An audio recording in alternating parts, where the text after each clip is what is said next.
here's something that doesn't get said clearly enough about pornography.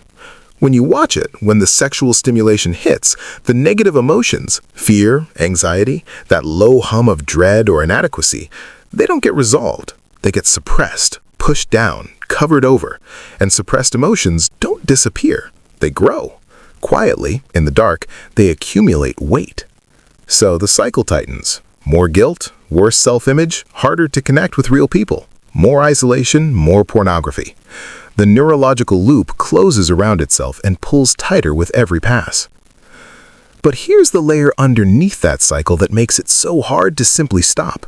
There's something genuinely missing, not just in the person struggling with the addiction, but in the culture around them. The dating and mating crisis is real. Sexual connection, emotional intimacy, the kind of deep human contact that a specific part of the brain is literally built to need, it's becoming harder to find.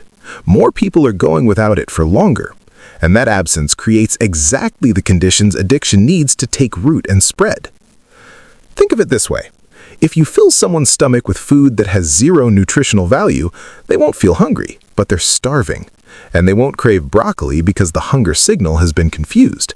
That's pornography in a relationship-starved culture. A substitute that fills the space without providing what the space actually needs. And the more it fills that space, the less motivation exists to do the harder, messier, more vulnerable work of building real connection. And the consequences of that are not small. 32-year-olds who genuinely don't know how they're going to have children. Men become angrier, more isolated, more radicalized in that isolation. Women feel genuinely less safe around men than around wild animals. Something is fracturing at a very fundamental level, and the fracture runs deeper than any single behavior or platform or policy can explain. The root of the trap is simpler than it looks. One problem, one solution. That's the whole structure of addiction. The moment a second solution exists, the grip loosens. The moment there's another way to address the underlying need, the first way stops being the only way. And that changes everything. But before any of that is possible, something else has to happen first. The exhausting, humbling, usually repeated experience of trying to control things outside yourself and failing. Trying to get the boss to behave differently, the person you're texting to respond, the partner to change, the circumstances to rearrange themselves into something more comfortable. Most people spend enormous amounts of energy trying to shape the world to fit them, and it doesn't work. It has never worked. But the failure is instructive if you're willing to see it clearly. Because the same instinct is running through culture at every scale. We've built technology designed to change the environment rather than change ourselves. Air conditioning instead of heat tolerance, algorithms instead of patience, endless customization of everything outside rather than any investment in what's inside. And when two people both want the world shaped to their own specific preferences, they end up fighting over the thermostat. Scaled up across nations and ideologies, that same dynamic is literally why wars start. Two groups, each convinced the world should be arranged differently, each spending everything trying to move the line. But what if that energy went inward instead? Here's what the research actually shows. Happiness, productivity, and success are not in tension with each other. They arrive together. A person who is genuinely happy in their work does better work, produces more, contributes more. The whole framing of work-life balance implies a permanent sacrifice, that more of one thing always means less of the other. But that's only true when the internal foundation is unstable. People spend enormous effort trying to find the perfect job, the perfect relationship, the perfect external arrangement that will finally make everything feel right. Some say follow your passion and you'll never work a day in your life. Others say the moment your passion becomes your job, you'll start to hate it. And somehow both of those things are true simultaneously, which tells you that the variable isn't the job, it isn't passion, it's the internal state of the person showing up to it. Fix that, and the external world starts to organize itself differently. Not through magic, through the completely concrete, completely measurable reality that a person who shows up somewhere feeling genuinely good is more creative, more connected, more capable, more likable. The internal work manifests outward every time. The world doesn't need to change first. You do. And the moment that stops feeling like a burden and starts feeling like the most direct route to everything you actually want, that's when things start getting genuinely, surprisingly easy. So if step 1 is accepting that you cannot control the world outside you, what's step 2? It sounds obvious. Turn the energy inward. Take control of your internal state instead. Simple enough as a concept. But here's why it feels almost impossible in practice. It genuinely feels like we're being dragged by the mood we woke up in, by the poor night's sleep, by the temptation that arrives before the conscious mind is even fully switched on. The chain of causality just runs. Bad sleep, bad mood, bad day. One following the other like dominoes that were already falling before you opened your eyes. Think of it like this. You start the car in the morning, glance at the fuel gauge, nearly empty, and then somehow you end up on the highway, miles from anywhere, and the engine coughs and dies. You ran out of gas. Of course you did. One followed the other. That's just logic. So how do you fix it? Go to the gas station, obviously. But here's the question that stops most people completely. What is the gas station for a human being? Nobody knows. That's the honest answer for most people. The chain of causality between poor sleep and a ruined day feels as fixed and inevitable as running out of fuel on an empty highway. But it's only inevitable if you don't know how to refuel. And there are ways to refuel. Practices, inputs, interventions that can genuinely alter that chain before it reaches its predictable conclusion. The connection between waking up depleted and having a terrible day is real, but it's only locked in if you don't know how to interrupt it. So step 2 is really 2 things sitting together. First, understanding what's actually going on inside you. Not in a vague introspective sense, mechanically. Where did the desires come from? Where do the temptations originate? What are the levers and how do they actually move? Because the difference between something feeling impossibly hard and surprisingly easy is almost always just whether you understand how it works. A Rubik's Cube looks like chaos if you don't know the method, genuinely unsolvable. And then someone shows you the sequence and suddenly it's just steps. The cube didn't change, your relationship to it did. But here's where it gets really interesting, and where most advice about managing temptation and desire goes completely wrong. Controlling desires doesn't work. Not really. Not sustainably. It's exhausting. It requires constant willpower, constant vigilance, constant white-knuckling against something that isn't getting weaker just because you're resisting it. Every person who has ever tried to simply overpower a craving through discipline alone knows exactly how that story ends. What actually works is something different, not control. Sublimation, which means something more radical than management. It means getting rid of the desire itself. Not suppressing it, not overpowering it, dissolving it at the source by understanding where it actually came from and addressing that instead. Because if every craving, every compulsion, every reach towards something destructive is really just a signal from an underlying need that isn't being met, then the solution was never about fighting the signal. It was always about finding the need. Find the need, meet it differently, and the desire that was pulling you toward the wrong thing, quietly, almost anticlimactically, just stops. Before you can fix anything, you have to understand what you're actually fixing. That sounds obvious, but it's the step almost everyone skips. In medicine, more than half of all training isn't about treatment, it's about diagnosis, because the quality of the treatment depends entirely on the quality of the diagnosis. A plumber can't fix a leak until they find where the leak is actually coming from. Replace the wrong pipe, and the water keeps coming. The same principle applies to every problem in human life. So if pornography is the problem, the first question isn't how do I stop? It's why did it start? What is it actually doing for you? Because that answer tells you what needs to be fixed instead. And there are roughly 5 layers to that answer. The first is societal. All addictions are rising simultaneously, not just pornography. Everything. which means the cause isn't located inside any specific substance or behavior. Something more fundamental has shifted in the way human beings connect with each other and with the world. If it were about pornography specifically, only pornography addiction would be climbing. But since everything is climbing together, something deeper is driving it. The second layer is physiology and neuroscience.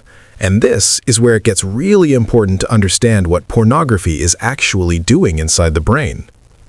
Procreation is, at the most fundamental biological level, the point of life, which means the brain treats the opportunity for sexual connection as a priority above almost everything else. When that circuitry activates, other systems step aside, and the amygdala, the emotional center of the brain, the part that processes fear and anxiety and sits at the heart of the survival system, gets suppressed, quiet, turned down. This is why pornography is so much more than just a source of pleasure. It's emotional anesthesia, an incredibly effective one. And this is also why the picture of a pornography addict that most people carry in their head is wrong. It's not necessarily someone masturbating compulsively. It's often someone who has the content running in the background for hours, not for orgasm, for the neurological effect. Like aromatherapy for a brain that is carrying more fear and anxiety than it knows how to process any other way. Then there's the dopamine piece sitting on top of that. Orgasm produces a powerful surge of dopamine. It feels genuinely, intensely good. And here's the trap that has no clean exit. Every time dopamine surges in the nucleus accumbens, three things happen simultaneously, and they are neurologically inseparable: pleasure, craving, and motivation toward that same thing in the future. You cannot have one without buying the other two. There is no way to experience pleasure without also purchasing the future craving. It's wired in. So every time pleasure is gained from pornography, a debt is being taken out in the form of future desire. Behavioral reinforcement running automatically below the level of conscious choice. And because it delivers both emotional suppression and dopamine surge so efficiently, nothing else competes. The brain, built for efficiency, built to find the most calorie-dense solution available and use it, looks at the landscape of options and keeps returning to the most potent one. Just like our ancestors evolved to reach for the most calorie-dense food available because in a world of scarcity, that bite might save your life. The brain isn't being irrational. It's being exactly as rational as it was designed to be, in the wrong environment. And then there's the lust circuitry itself, which does something genuinely remarkable and genuinely dangerous. It shuts off the risk assessment parts of the brain, deliberately, by design. Think about falling in love. The stupid things people do when they're in it. Ignoring obvious red flags, entering relationships that make no financial or practical sense, abandoning carefully built stability for someone who has none of their own situation sorted out. From the outside, it looks like irrationality. From an evolutionary perspective, it's perfect engineering. Because the human being who fell in love and ignored the red flags procreated. The one who stayed rational and kept their distance often didn't. So the brain built circuits specifically designed to inhibit the thinking mind when the lust system is running, to suppress rationality in service of reproduction. And this is why the phenomenon of post-nut clarity exists, that sudden, almost jarring return to clear-headed thinking immediately after orgasm. It's not a coincidence or a joke. It's the lust circuitry switching off and the thinking brain switching back on. Which means, for the period before that, the thinking brain was being actively suppressed. Not weakened, not distracted, suppressed by a system older and more powerful than conscious thought, running a program that was written long before any of the problems it's now causing even existed. Understanding that doesn't make the trap disappear, but it does make it visible. And you cannot find your way out of something you can't see clearly. Early 20s, 2, maybe 3 in the morning. There's someone on the other end of a phone, someone only vaguely interested on a good day, and the brain is absolutely convinced that getting out of bed right now and driving 55 minutes across the city to meet them is not just a good idea, but an urgent one, a necessary one. And then, a decision to masturbate instead. And within seconds of finishing, a completely different person inhabited the body. A person looking at the phone, looking at the plan, looking at the version of himself from 10 minutes earlier and thinking, what in the actual world was that about? Why were you going to drive 55 minutes at 3 a.m. for someone you have almost no real interest in? The two versions of the same person, separated by minutes, were completely unrecognizable to each other. That's post-nut clarity, and it's one of the most viscerally honest demonstrations of what the lust circuitry actually does to the brain in real time. Now, there's an uncomfortable truth sitting inside this that deserves to be said directly rather than danced around.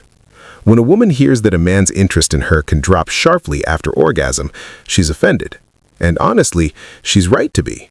Because what that experience reveals is that in the heated state, she wasn't being perceived as a full human being. Not consciously, not deliberately, not as a character flaw. But neurologically, the complexity of who she actually is got filtered out. She became an object of pursuit rather than a person with thoughts and feelings and a whole interior life. The offense is accurate. That is what happens. The lust circuitry, when it's running at full intensity, suppresses the parts of the brain responsible for that kind of nuanced, empathetic perception. It's not an excuse, it's a description. And the distinction between those two things matters enormously.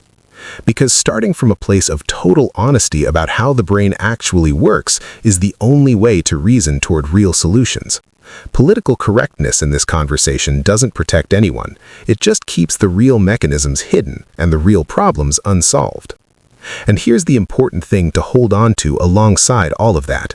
Experiencing post-nut clarity doesn't make someone a bad person. It makes them a person with a human brain running ancient biological programming. The character question, the actual moral question, is what happens next. How that knowledge gets used. Whether the understanding of what's happening neurologically creates enough space to pause, to step back, to ask, what am I actually feeling right now and why? Because here's where this gets genuinely hopeful.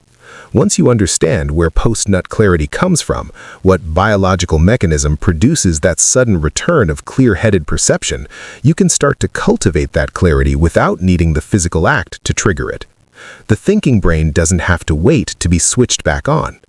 With enough understanding of the mechanism, with enough practice at recognizing the state you're in while you're in it, you can learn to access that clarity earlier, before the decisions get made, before the 55-minute drive at 3 a.m., before the lust circuitry has run its full program and left the wreckage for the rational mind to sort through afterward. That's the real prize here. Not suppression, no shame, not white-knuckling through desire with gritted teeth.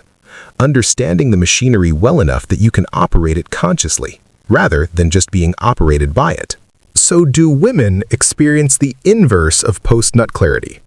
There's a 2021 study from the Journal of Sex Research showing that women are more likely to feel emotionally connected, vulnerable, and drawn toward closeness after sex. Cuddling, talking, that pull toward deeper contact rather than away from it. And that makes complete neurological sense because of the oxytocin release involved, where men often experience a drop in the lust circuitry followed by a return of clear-headed separateness. Women more often experience a surge toward bonding. Though interestingly, men in long-term relationships reported feeling similarly bonded afterward, which probably explains why 7 years into a relationship, cuddling after feels completely natural. The emotional investment changes the neurological response. The circuitry adapts to the context. But this difference between men and women in what they need from sexual connection points directly toward the much larger problem sitting underneath all of this. Relationships between men and women are getting harder. The connections that the male brain and the female brain too were built to find through real intimacy are becoming less available. And when a part of the brain is being starved of something it genuinely needs, it will find whatever it can to partially satisfy that hunger. That's not a weakness. That's just how a hungry brain operates. Here's the thing though. When the brain wants something, it usually wants the whole package, not just one component in isolation. Think about genuine hunger. You don't want abstract calories. You want this specific food with this texture, this smell, this experience of sitting down and eating an actual meal. The whole thing arrives together. And in a real relationship, the procreative drive comes wrapped in all of that surrounding richness. emotional connection, safety, bond, intimacy, vulnerability, all of it woven together into something the brain recognizes as complete. Pornography delivers a single slice of that package, just one piece. The procreative drive gets a hit, and immediately everything else that should have come with it stays completely unsatisfied. The emotional connection isn't there. The bond isn't there. The safety isn't there. What often arrives instead is guilt, regret, a hollow feeling that is almost the opposite of what genuine intimacy produces. But here's the really insidious part. The moment that one slice of the package is satisfied, the motivation to go find the rest of it collapses. The drive that would have pushed toward actual connection, toward the vulnerability and effort and sacrifice that real relationships require, just switches off. Post-nut clarity arrives, and suddenly the idea of investing in another person, of dealing with their complexity and their needs and their whole messy human reality, feels unnecessary. The urgency that was there 10 minutes ago is simply gone. So the brain got a piece of what it was hungry for, but all the nutritional value stayed missing. And worse, it's no longer hungry enough to go find the real thing. Think about filling your stomach with the most processed, calorie-dense, nutritionally empty food imaginable. Pure calories, nothing else. After eating it, you're not hungry, but you have no fiber, no micronutrients, none of what the body actually needs to function. And here's the critical part. You're not going to crave broccoli. The hunger signal is gone. The motivation to seek out what you actually need has been switched off by something that only superficially resembles it. That is what pornography is doing at a societal scale, filling the space where genuine connection should be, satisfying just enough of the drive that the motivation to find the real thing gets quietly, steadily, systematically dismantled. And as that happens across millions of people simultaneously, the gap between men and women grows wider. The skills for real intimacy atrophy from disuse. The tolerance for the discomfort and vulnerability that genuine relationships require gets lower. And the processed substitute becomes more appealing relative to the real thing precisely because the real thing keeps feeling harder and less accessible. The stomach is full. The body is starving. And it doesn't even know what it's missing anymore. Something is breaking between men and women. Not slowly, not subtly anymore. Visibly, loudly, in ways that are showing up in birth rates and rage and retreat, and a question that went viral on the internet that should have been absurd, but wasn't. Would you rather be alone in a forest with a bear or a man?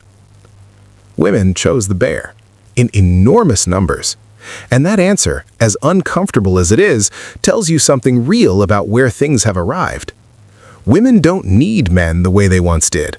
That's not a criticism.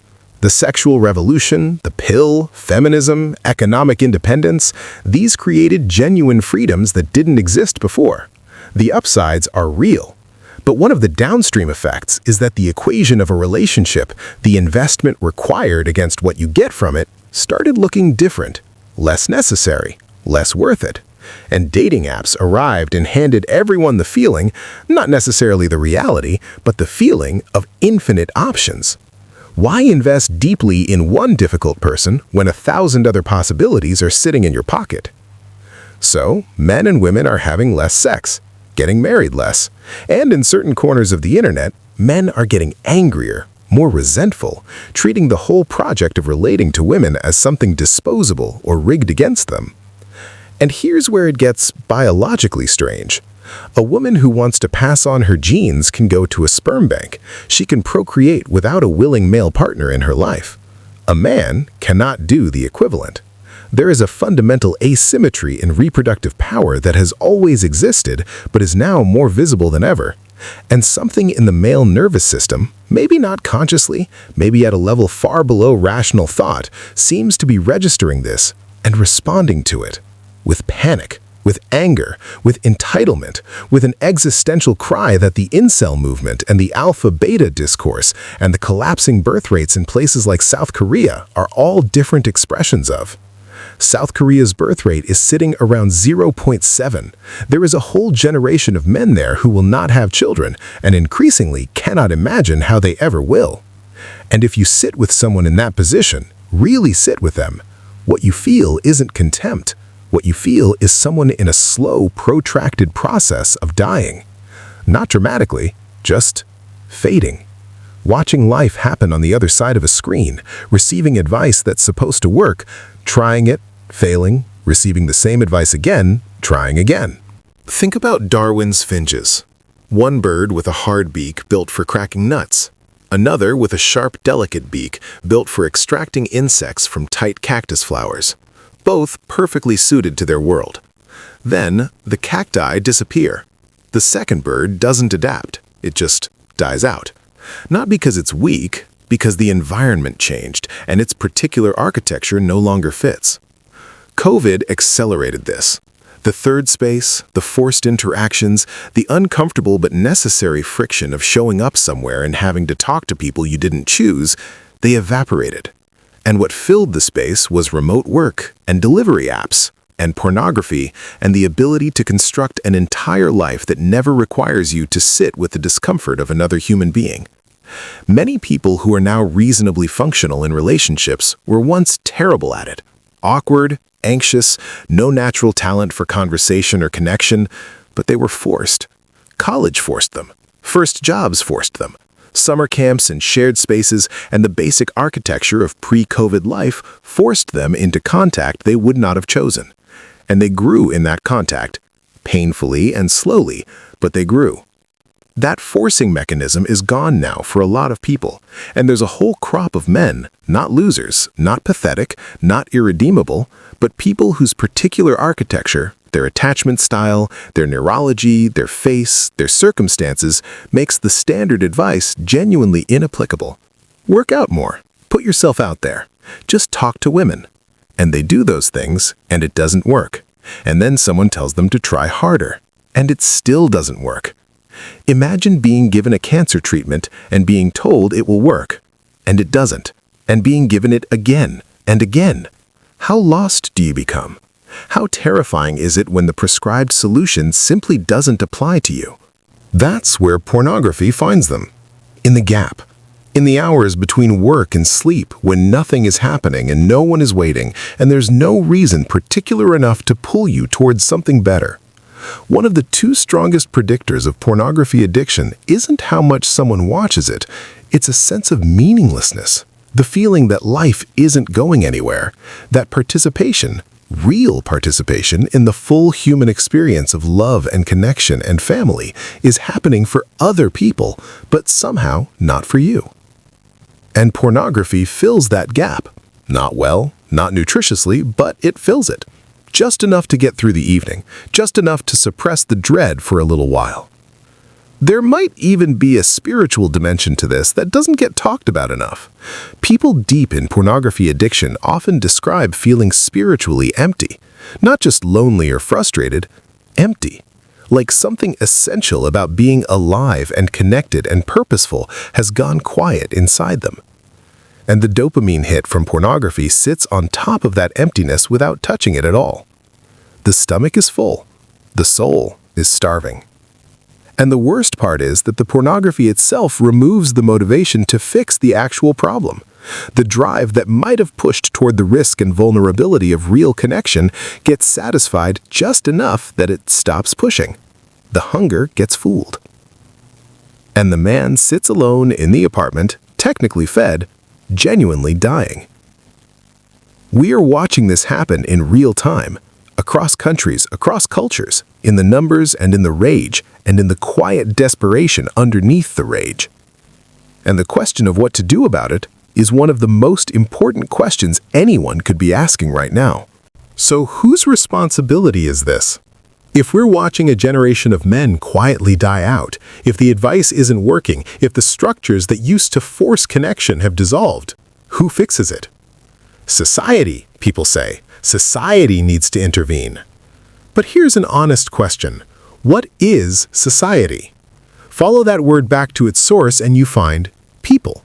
and governments are people, and institutions are people, and the moment you say society should fix this, something very specific happens. Everyone in the room quietly assumes someone else will make the call. There's a case that became famous in psychology. A woman being sexually assaulted on a street at night, neighbors aware it was happening, and nobody called for help. Not because they were all indifferent, because everyone assumed someone else would do it. Diffused responsibility. The more people who are aware of a problem, the less any individual feels personally obligated to act on it. Society should handle this. And so, nobody does.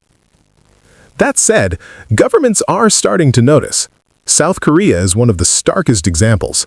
A birth rate sitting around 0.7, a deep and visible tension between men and women, a 4B movement where women are collectively refusing marriage and children, and a conservative pro-masculine political response rising to meet it. China is paying people to have children. These are governments looking at demographic collapse in real time and reaching for levers, any levers to pull. But if nothing changes, if no intervention comes from any direction, the outcome is straightforward. Not dramatic, just arithmetic. A generation of men somewhere between 15 and 50 who will never procreate. Their genes simply won't be passed on. And the people who do procreate will be, in some sense, the ones who adapted to the post-COVID world. The ones for whom Tinder worked. The ones whose particular psychological architecture allowed them to form bonds in an environment that made bonding harder for everyone. And here's the thing that genuinely shocks people when they really sit with it. Go to a playground on a Saturday morning. Look at the men pushing strollers, chasing toddlers, existing in the messy reality of actual family life. Most of them are average-looking, average income, average everything by the metrics that get celebrated online. They would not have dominated on Tinder. They are not the men being held up as success stories in any of the places where male success gets defined and argued about. But they have children. They built something. They found a way, through some combination of circumstances and psychological makeup and willingness to be vulnerable and probably a lot of luck, to form the bonds that led to the thing that the angriest voices online claim to want most. And then go look at who actually dominates the dating app ecosystem. The men cycling through encounters, the ones the algorithm rewards. And ask how many of them are at that playground on Saturday morning. The overlap is smaller than anyone expects. Because what actually leads to procreation, to family, to the continuation of genes that everyone in the alpha-beta conversation claims to care so much about, is not dominance, not status signals, not any of the things being optimized for in the spaces where this conversation is loudest. It's something quieter. Something in the psychological makeup that allows a person to stay, to bond, to show up imperfectly, and keep showing up anyway. That capacity is what's being quietly selected for right now, and the environment that used to build it in people who didn't naturally have it has almost completely disappeared. Which means the question isn't really whether society has a responsibility to fix this. The question is whether enough individuals, one by one, will decide to fix it themselves before the arithmetic finishes running. Should society intervene? Let's answer that with a question. If a huge swath of people are dying from cancer, do we intervene? Yes. If a virus is tearing through a population, do we intervene? Yes. If people are being killed in a genocide, do we intervene? Yes. So the instinct is there. The precedent is there. But here's where the situation gets genuinely complicated in a way that makes it different from all of those examples. Natural selection isn't about death. Not directly. It's about passing on genes, creating viable offspring. And the question of whether someone has the right to reproduce is a completely new kind of question, one that society hasn't really developed the language or the systems to answer yet. Because here's the wall you run into immediately. My desire to reproduce never, under any circumstances, overrides another person's right not to reproduce with me. That's not even a close call. That's a foundational principle. And for men, unlike for women, Reproduction requires the willing participation of someone else. A woman can go to a sperm bank. She has a biological pathway to parenthood that exists independently of whether any specific man chooses her. A man has no equivalent. So we're looking at something genuinely new. Not a medical problem with a medical solution, not a rights violation with a legal remedy. A fundamental mismatch between what a large group of people deeply need and what the current environment makes accessible to them. And nobody has solved it yet, because nobody has really had to solve it before. But here's where the conversation has to get more honest than it usually does. The advice that works for men who are succeeding does not work for men who are failing. These are not the same problem wearing different clothes. They are completely different problems. And the catastrophic mistake being made constantly in comment sections and podcasts and well-meaning conversations everywhere is assuming that the solution is just more of the same advice delivered more firmly. Go to the gym, make more money, put yourself out there, work on yourself. And the men for whom that advice works look at the men for whom it doesn't and conclude they must not be trying hard enough, because it worked for them, so it should work for everyone, right? But think about it this way. Some people get cancer, receive chemotherapy, and get better. Does that mean chemotherapy works for every cancer? Of course not. And the person for whom it doesn't work isn't failing because of insufficient commitment to the treatment. They need a different treatment entirely. There are men, a significant number of them, who grew up without knowing how to give love or receive it. Not as a personality quirk, not as a choice, as a deep architectural fact about how they were built by their earliest experiences. A third of the men seen clinically fall into this category, and it has nothing to do with their Tinder profiles, nothing to do with their income or their gym attendance, or their social skills in any surface-level sense. If you don't know how to give love, and you don't know how to receive it, no amount of profile optimization is going to bridge that gap, because the problem isn't the profile. The problem is something that happened or didn't happen long before any of this. In childhood, in the earliest relationships that taught or failed to teach what love actually feels like in practice. That's where the failure is rooted. Not in effort, not in strategy, in something that runs much deeper than any standard advice can reach. And until the conversation gets honest enough to acknowledge that, the men who need real help will keep receiving the wrong treatment, keep failing, keep retreating, keep finding the only things that fill the gap, even poorly, even destructively. And the people who are fine will keep telling them to just try harder, while genuinely not understanding why that isn't working. Before you can teach someone to give and receive love, you have to start somewhere much more basic. Because for a lot of men, love is so foreign a concept, so far outside anything their nervous system has ever reliably experienced, that starting there is like handing someone a calculus textbook before they've learned to count. So you start with emotions, just emotions, understanding what's actually running underneath the behavior. Here's an example that comes up constantly. The man who is afraid of commitment.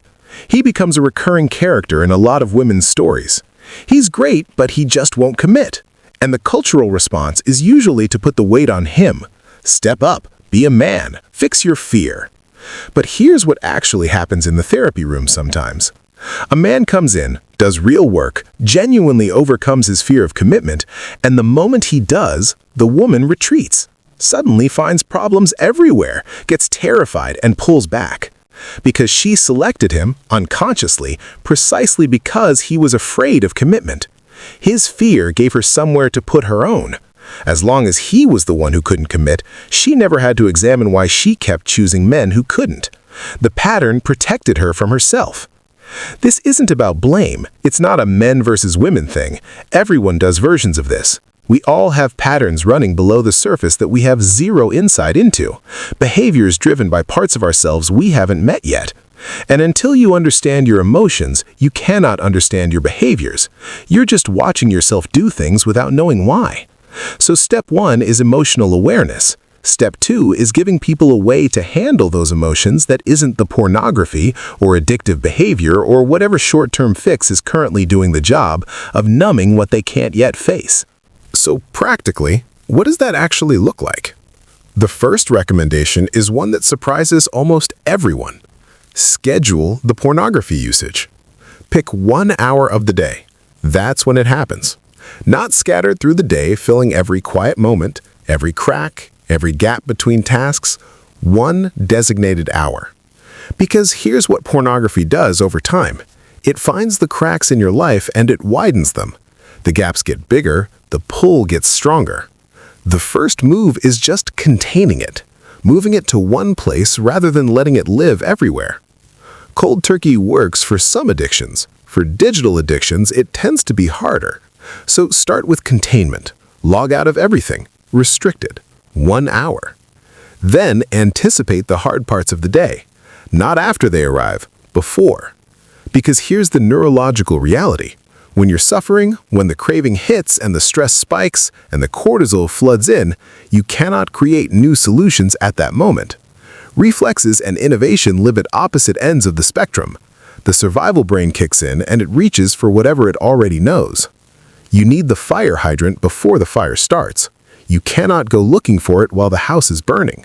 Which means your emotional regulation tools need to be practiced and ready before you need them. One of the most effective is something called urge surfing, and it's based on a simple truth that most people have never really sat with. Desire disappears on its own if you don't feed it. Think about hunger. You feel it, and if you don't eat, it fades. It comes back, yes, stronger sometimes, triggered by signals the body sends. But the wave passes. The desire peaks and then drops without you having to conquer it, or destroy it, or white-knuckle through it forever. The same is true of a pornography craving. It starts, it builds, it peaks, and then it disappears on its own. The whole game is just waiting it out, riding the wave rather than being crushed by it. To help ride the wave, there's a breathing technique called alternate nostril breathing. Take your hand, thumb out, block the right nostril with your thumb, breathe in fully. Switch, block the left nostril, breathe out. Breathe in through the same side, switch, breathe out. Keep going. Now, what were we just talking about? Exactly. The mind went somewhere else entirely. That's the point. Unlike simply observing the breath, which leaves the mind free to keep spinning on whatever it's obsessing about, alternate nostril breathing requires active attention. You have to track which nostril, which direction, when to switch. The concentration anchors the mind somewhere specific. The physiology calms. The cortisol drops.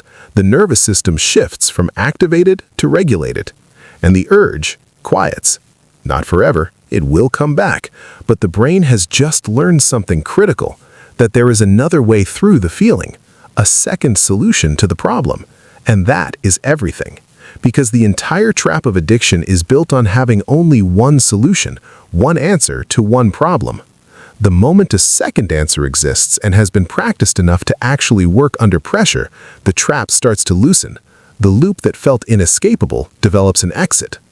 Practice it daily. 5 to 15 minutes before you need it, so that when the craving arrives, the pathway is already there, already familiar, already installed in the brain as a real option. Not a theory, not advice someone gave you once, something your nervous system actually knows how to do. Yes, you can use urge surfing for anything, any craving, any addictive pull toward any substance or behavior. The mechanism is the same because the underlying neurology is the same. The wave builds, peaks, and passes every time, without exception, if you don't feed it. Here's a simple way to practice noticing that outside of any high-stakes situation. Sit down to eat a meal. You want a soda. The food is right there. Just don't eat yet. Don't do anything. Sit with the desire for the soda and watch it. Just observe it. You'll see it peak, and then as you keep watching it without acting on it, it starts to dissolve. The wanting just quietly stops being as loud. That's the urge to surf, in its simplest form. The awareness that the urge is a wave, not a permanent condition. Now here's something about willpower that almost nobody understands correctly. When you're in the middle of an internal conflict, should I do it, should I not, back and forth, the argument going in circles, most people think they're losing. They think willpower means winning that fight, ending the conflict, coming out the other side having decisively not given in.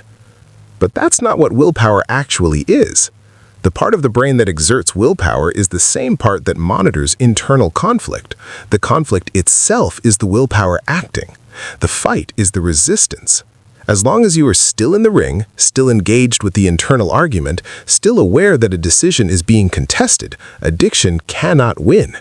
The addiction only wins when you leave the ring. Think about how relapse actually happens. There's the internal struggle, back and forth, and then something shifts. A decision gets made quietly, below the surface, before you've consciously acknowledged it. The fight continues for a little while longer, but it's performance now. You've already decided. You feel a strange relief. A justification arrives, smooth and convincing. And then the conflict just stops. And then, a beat later, almost automatically, the behavior happens. If you pay close attention to that sequence in yourself, you'll recognize it. The moment the real decision was made wasn't when the behavior happened, it was when you stopped fighting, when you left the ring. So, the instruction is counterintuitive, but simple. Keep the conflict going. Stay in the argument. As long as you're genuinely still fighting, you're winning. Every single time. Now the practical framework, altogether. Log out of every device you watch pornography on. Use only one device. Schedule one specific time window. Practice alternate nostril breathing daily. Not when you need it, but before you need it. Because you don't pick up a sword for the first time when the barbarians are already at the gate. You practice the skill when there's no emergency, so that when the emergency arrives, the skill is already installed. Anticipate the hard emotional moments of the day before they happen. Know which conversations, which situations, which hours are going to be difficult. Have your plan ready before you're inside the feeling, because inside the feeling, you cannot create new plans. Only use the established tools. Over time, reduce the scheduled hour. Start skipping days. Let the habit shrink from the outside in. But all of that is surface work. Important surface work, but the surface. The deeper work is finding a reason, a real one. Not because it's bad for you, that's not enough. Not because your partner will be upset. The addict brain will simply route around that. It will use deception to satisfy both the addiction and the external requirement. If she doesn't know, the box gets checked and the behavior continues. The reason has to be internal, yours, something that belongs to you so completely that there's no way to deceive your way around it. And that takes you into territory that is harder to prescribe. Psychotherapy, maybe. Real introspection, definitely. Hiking, meditation, time in silence. The slow, uncomfortable, genuinely rewarding work of finding out what your life is actually for. Because the people who have truly conquered pornography addiction share one thing more than any technique or practice. They got busy. Not just occupied, but genuinely purposeful. The addiction stopped fitting because there was something real filling the space where the emptiness used to live. And here's something that keeps appearing on the other side of addiction, something almost strange in how consistent it is. The people who come through it don't just become functional, they become formidable, spiritually powerful in a way that's hard to describe but immediately recognizable. They can handle adversity that breaks other people because they have already mastered the hardest opponent they will ever face, themselves. Maybe that's not a coincidence. Maybe addiction, as destructive as it is also a doorway, the thing that finally makes the internal work urgent enough to actually do, the crisis that becomes the catalyst. Which means even the darkest part of the story isn't the end of it. Almost everyone who has gone deep into spirituality started with an addiction. That pattern shows up too consistently to be coincidence, and the question worth sitting with is why? What is the actual chain of dominoes that runs from addiction to genuine spiritual depth? Here's one way to think about it. Conquering an addiction requires a specific kind of internal strengthening. The anterior cingulate cortex, the part of the brain that monitors internal conflict and generates willpower, has to be developed through genuine use. You cannot fake your way through it. You cannot think your way around it. You have to actually fight, repeatedly, over time, and that fighting builds something. Like lifting a weight, it's not easy. That's the whole point. The difficulty is the mechanism. And we sometimes forget that the mind, unlike the body, doesn't wear out from being challenged. It gets stronger. But here's where it gets more complicated and more honest. Picture the domino chain. Something happens early, a father screaming at a 3-year-old, trauma landing in a nervous system that has no framework to process it. The cortisol and stress hormones flood a developing brain, and the brain, being exactly as adaptive as it was designed to be, finds something that makes it stop. Something that suppresses the amygdala, releases dopamine, creates relief. That's domino 2. The addiction begins. Then, the addiction ruins things: relationships, careers, health. The partner threatens to leave. The consequences stack high enough that a calculation gets made. The pain of staying in the addiction now outweighs the pain of changing. So the person goes to rehab, goes on the journey, and relapses. Here's why. If the reason for giving up the addiction is to reduce pain, the addiction wins. Because the addiction itself exists to reduce pain. You're fighting the behavior while feeding the root. If the entire motivation is a calculation about which option hurts less, you're still giving power to the part of yourself that cannot tolerate pain. And that part will eventually find a way back to the most effective pain relief it has ever known. The way through is not finding a lesser pain. It's surrendering to the greater one. Not a calculation, a decision. Something closer to, fine, there is going to be pain. I'm not running from it anymore. I'm not choosing the lesser evil. I'm walking straight into the harder path because it's the right path. Not because it hurts less, because it's right. That's the shift, from pain avoidance to genuine surrender. And surrender here doesn't mean giving up. It means giving up the need to make everything hurt less, letting go of the part of yourself that has been running the whole operation from the beginning. And then the domino question gets pushed back even further. Why were you born into that family in the first place? Why did that particular trauma land in that particular nervous system? And that question presumes a layer of reality that mainstream science hasn't fully mapped yet. But here's the case for taking it seriously. There is demonstrably order in the universe. Laws govern existence. Physics, biology, chemistry, mathematics, all of it pointing towards structure rather than randomness at the deepest level. And the laws we currently have are genuinely insufficient to answer certain questions. Why is someone born where they are? Why a particular life unfolds the way it does? Genetics gives us part of the picture, your tendency towards certain traits, certain vulnerabilities, certain strengths. Much of that is determined before you arrive, which is actually what the theory of karma suggests in a different language. That significant aspects of a life are already in motion before the conscious experience of that life begins. Follow the chain of cause and effect back far enough in any direction, and you reach something that doesn't have a cause, a singularity. Which is exactly what the Big Bang Theory describes, a point before which the normal rules of causality break down. Physicists call it a singularity. Ancient Eastern texts describe something strikingly similar, a point called Bindu Visarga. Infinite energy, matter, and consciousness compressed to a single point that then expands into everything. Two completely different systems of inquiry separated by thousands of years, pointing toward the same image. Maybe the universe is more ordered than it appears. Maybe the addiction wasn't just a problem that happened to you. Maybe it was the weight you were given to lift. And the question was always whether you'd pick it up.